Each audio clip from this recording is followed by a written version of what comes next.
त्रिदलं त्रिगुणाकारं त्रिनेत्रं च त्रियायुधं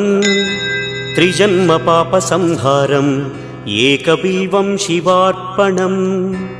त्रिशाखैः बिल्वपत्रैश्च अच्छिद्रैः कोमलैः शुभैः तव पूजां करिष्यामि एकबिल्वं शिवार्पणम् कोटिकन्या महादानं तिलपर्वतकोटयः काञ्चनं शैलदानेन एकबिल्वं शिवार्पणम् काशीक्षेत्रनिवासं च कालभैरवदर्शनं प्रयागे माधवं दृष्ट्वा एकबिल्वं शिवार्पणम् इन्दुवारे व्रतं स्थित्वा निराहारो महेश्वर नक्तं हौष्यामि देवेश